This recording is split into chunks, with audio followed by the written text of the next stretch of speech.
Hey gang, John Backrelli here with your Lake St. Clair Fishing Report, brought to you by Sportsmen's Direct.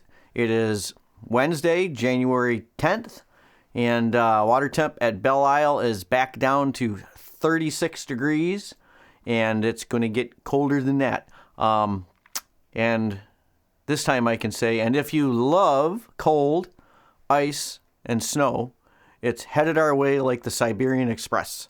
So by this time next week, I would expect we're going to be on the canals down here ice fishing, maybe the backwaters and stuff too. I mean, I know that backwaters like Metro Marsh and Back Basin back there should freeze up really quick.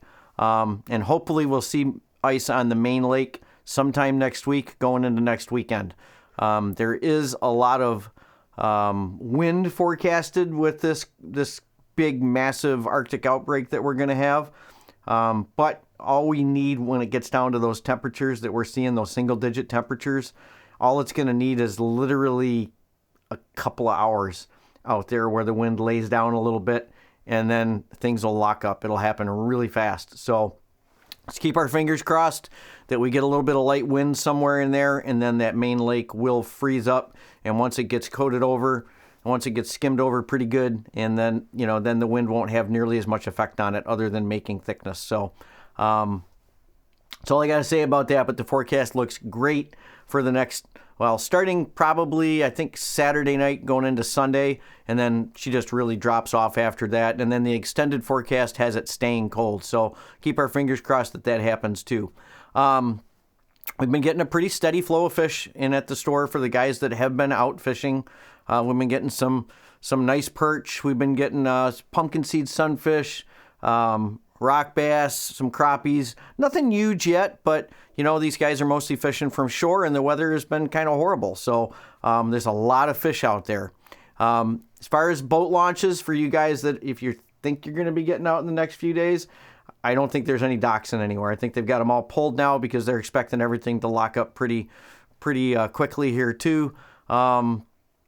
Tim Muir and I from the MUCC have been trading emails with the DNR, with the Parks Division over the Crocker Road boat launch. I'm not going to go into all kinds of details on that. Just know that Tim and I are both doing everything that we can do to get that thing opened up in time for ice. And we've got different state reps involved and trying to put pressure on these guys to get this at least the parking lot opened and the launch open so that we can get down on the ice there and hopefully get machines on there once things thicken up.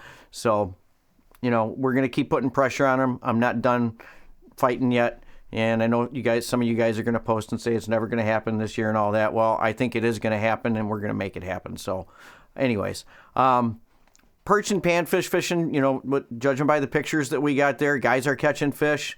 And walleyes, nobody's really been out really with the weather the last few days. But they were getting them out there in the mile roads.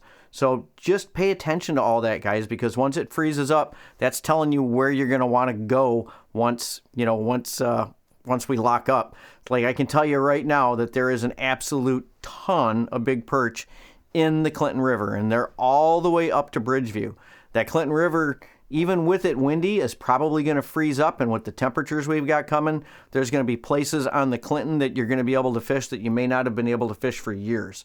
So keep that in mind because there's a lot of big fish up there in that Clinton River, okay?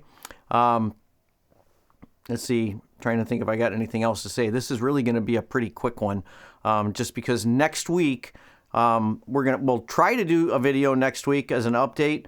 But if we don't get a chance to do a video, please pay attention to our Facebook page.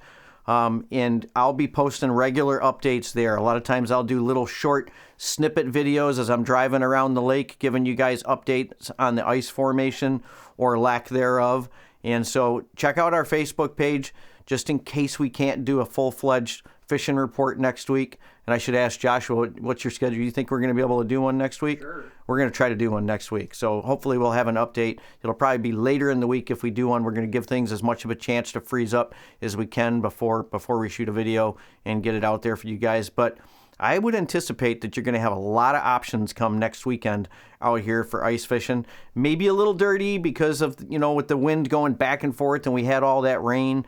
But honestly, having some good color in the water to start the season off isn't a bad thing, because it's going to help these fish, especially like these walleyes, to stay in tight, so that as it does gradually clear up, then the fishing is going to be fantastic. So when it freezes up, when you got gin clear water, and a lot of times by this time of the year, if it did freeze early, that water starts to clear up and these fish move out, and the walleye get really nocturnal. But we're not going to have that happen with the way the conditions are right now, because if we get a freeze up now, there's going to be a lot of color in the water. So anyways, with all that said, hopefully we will see you folks at the store, and you'll be going out ice fishing with any luck at all. So you take care, and we'll see you at the store in the coming days. Hey gang, if you like our content, hit the little subscribe button and the bell icon, and you'll be notified as soon as we put out new stuff.